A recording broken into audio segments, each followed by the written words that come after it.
जय श्री राम। बोली गौरी शंकर भगवान की जय। परम सम्माननीय देवियों और सज्जनों, शिव पुराण की कथा में आपका बहुत बहुत स्वागत है। भगवान शिव की कृपा से आज की 14वें दिन की कथा आरंभ होने जा रही है।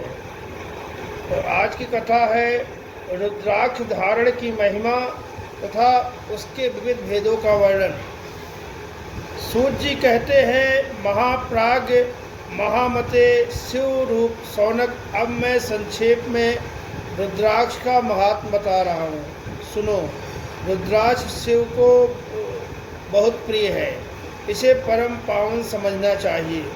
रुद्राक्ष के दर्शन से ही स्पर्श तथा उस पर जप करने से वह समस्त पापों का अपहरण करने वाला माना गया है। मुने पूर्व काल में परमात्मा शिव ने समस्त लोगों का उपकार करने के लिए देवी पार्वती के सामने रुद्राक्ष की महिमा का वर्णन किया था।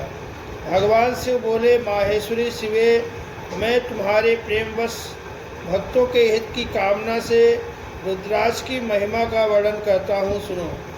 महेशानी पूर्व काल की बात है। मैं मन को संयम रखने हजारों दिव्य वर्षों तक घोर तपस्या में लगा रहा। एक दिन सहसा मेरा मन क्षुब्ध हो उठा।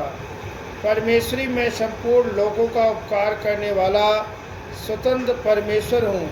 अतः उस समय मैंने लीलावशी अपने दोनों नेत्रों को खोलते ही मेरे मनोहर नेत्रपुटों से कुछ जल की बूंदें गिरी।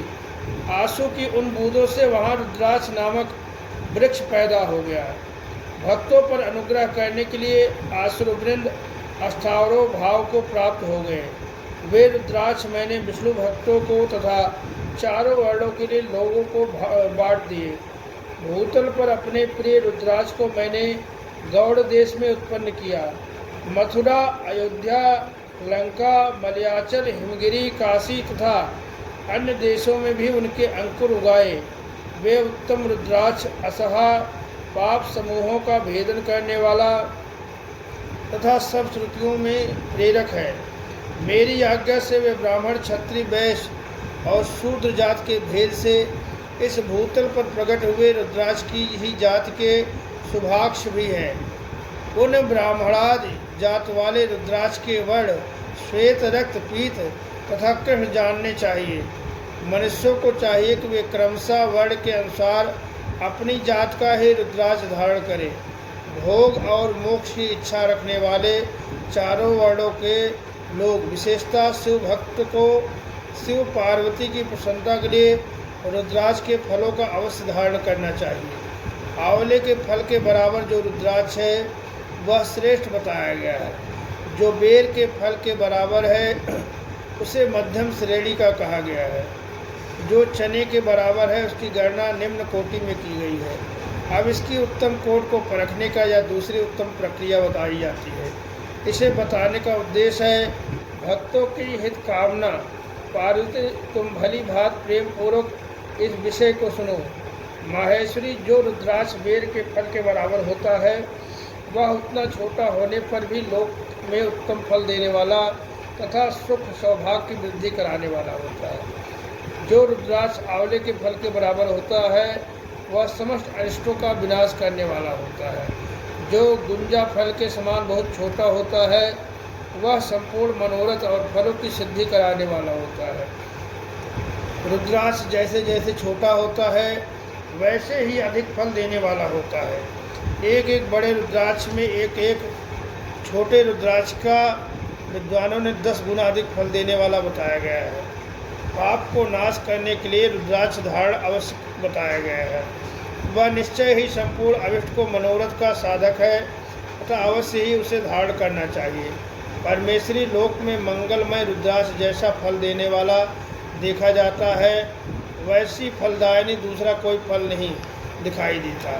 देवी समान आकार प्रकार, चिकने, मजबूत, स्थूल, कंठयुक्त, उभरे हुए छोटे छोटे दोनों वाले सुंदर रुद्राक्ष अभिलाषित पदार्थों के दाता तथा सदैव भोग और मोक्ष देने वाले, जिसे कीड़ों ने दूषित कर दिया है, जो टूटा फूटा है, जिसमें उभरे हुए दाने न हो, जो वर्णयुक्त तथा जो पूरा गोल न हो, इस प्रकार के रुद्राक्ष को त्याग देना चाहिए।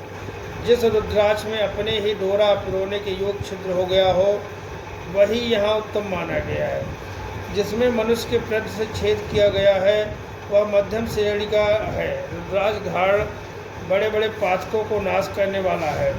इस जगत में 1100 रुद्राक्ष धारण करके मनुष्य जिस फल को पाता है, वर्णन सैकड़ों वर्षों में नहीं किया जा सकता। भक्तिमान पुरुष 550 रुद्राक्ष दानों का सुंदर मुकुट बना ले और उसे सिर पर धारण करे। 360 दानों का लंबे सूत्र में पिरोकर एक हार बना ले। वैसे ही 3 हार बनाकर भक्ति पारायण पुरुष उनका यज्ञोपवीत तैयार करे और उसे यथास्थान धारण करे। बोलिए गौरी शंकर भगवान की जय।